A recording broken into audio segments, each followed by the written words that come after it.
ওই তো না, তুই যখন তখন ক্যামেরা চালু করে দাও। তো বন্ধুরা কেমন আছো সবাই? আশা করছি সবাই ভালো আছো। তোমাদের ভালোবাসায়, তোমাদের আশীর্বাদে আমি অনেক ভালো আছি। এই পাপান টিভি আসতে দাও। তো দেখো না, আমি সবাই রেস্ট নিচ্ছিলাম, এখানে বসে রেস্ট নিচ্ছিলাম। তখন দাদাভাই এসে পট করে ক্যামেরা চালু করে দিয়েছে। তো যাই হোক, খিদে পেয়েছে। এখন বাজে সন্ধ্যা 8টা বাজে। সন্ধ্যা না, অনেকটাই রাত হয়ে গেছে, আমাদের কাছে এখন সন্ধ্যা হয়ে গেছে। তো যাই হোক, এখন বাজে 7:45। 8টা বাজতে কত 10 মিনিট লাগবে। এই ভালো হয়েছে, আমি উল্টো দিকে বসে আছে, আমি কি দেখতে পাচ্ছি না? তোমার দিক থেকেই সোজা। তো বন্ধুরা তোমরা সবাই কি করছো? আমি এখন বকর করছি তোমাদের সাথে। তো কি করবো বলো, সন্ধ্যাবেলা তো কোনো কাজ নেই। খাবার বানানো হয়ে গেছে, রুটি আর ডিমের তরকারি। গোটা ডিম না, ডিম ভেজেছি, ভেজে ঝুড়ো করে আলু দিয়ে তরকারি করেছি। আমার পাপান কি দেখছে দেখো, দেখাও ক্যামেরাম্যান একবার। ভুলভাল জিনিস দেখছে।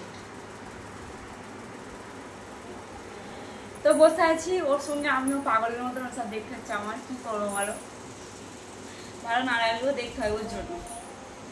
তো তোমার দাদা ভাই একটু কাজে গিয়েছিল, সবাই বাড়িতে ফিরলো। মা তুমি কি করছো? মা ভগবানের ভোগ লাগাচ্ছে। চলো তোমাদেরকে দেখিয়ে আনি ভগবানের ভোগ কিভাবে লাগাই।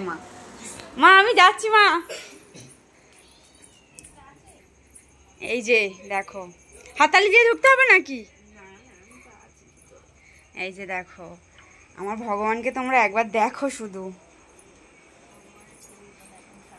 এই যে রুটি বানিয়েছে আর এটা ল্যাচ্চা বানিয়েছে মা। তোমাদের তো আগে বলেইছি আমি, মা যেটা খায় সেটা ভগবানকে সেবা লাগিয়েই খায়। তো মা এই যে সেবা এখন দিচ্ছে ভগবানের। তো আমার বেশিক্ষণ থাকা যাবে না এখানে, অসুবিধা আছে। ভগবান এখন খেতে বসবে, তো এই যে আসন পেতে দিয়েছে মা, এই আর এখানে খাবার দিয়েছে। আর আমি দেখো মায়ের সাথে একটু বকর করে নিলাম। তো চলো ওই ঘরে যাই এবারে। মা তুমি এসো।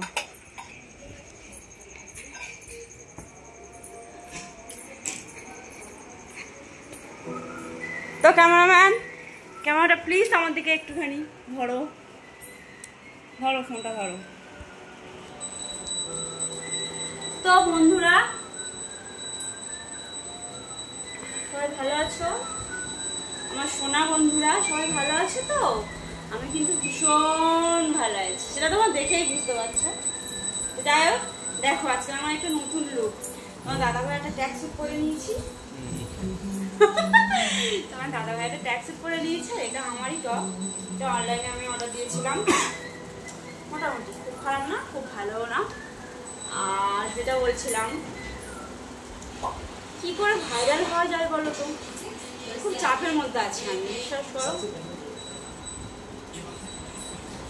থেকে হজম হয়ে যাচ্ছি রে ভাই, না পাচ্ছি গিলে খেতে আর না পাচ্ছি ফেলে দিতে। খুব টেনশনের মধ্যে আছি। তুমি কিছু বলো, চুপ করে আছো কেন? আমিও খুব টেনশনের মধ্যে আছি। তোমার দাদা ভাই না, ওর ভীষণ টেনশন। আমি তো আমি যে টেনশনগুলো না করলে চলবে সেগুলো আমি করি, আর যেগুলো করলে মানে করতেই হবে সেসব টেনশন আমি নিই না। তোমার দাদা ভাই নেয়, ঠিক আছে? তো দেখো তো আমার বোন হলে কেমন লাগতো। দেখো কখন দেখ বাকে হাসছে। তো আজকে ওর ভীষণ শরীরটা একটু খারাপ লাগছে, কারণ কি প্রচন্ড গরম তো। আর স্কুলে একদম সেই 3 তলার উপরে বসে, প্রচন্ড ঘাম দেয় পাপানের। তো আজকে একটু শরীরটা অসুস্থ মতো লাগছে। আমাকে বলছিল মা আমার ভালো লাগছে না। টিউশন গেছিলো, বিকেলে পড়তে গেছে, এখন একটু টিভি দেখছে, আবার একটুখানি খেয়ে নেবে, নিয়ে আবার একটু বইটা চোখ বুলিয়ে নে শুয়ে পড়বে। তো তোমরা সবাই কেমন আছো আমাকে কমেন্ট করো। আমাকে ভালোবাসো, অনেক অনেক অনেক ভালোবাসা দাও। আমার তরফ থেকে অনেক ভালোবাসা তোমাদের জন্য। তো তোমরা সাবধানে থাকবে, সুস্থ থাকবে। প্রচণ্ড গরম পড়ে গেছে, রোদে বেশি বেরোবে না, ঠিক আছে? তো চলো, গুড নাইট, সবাই ভালো থাকবে, টাটা।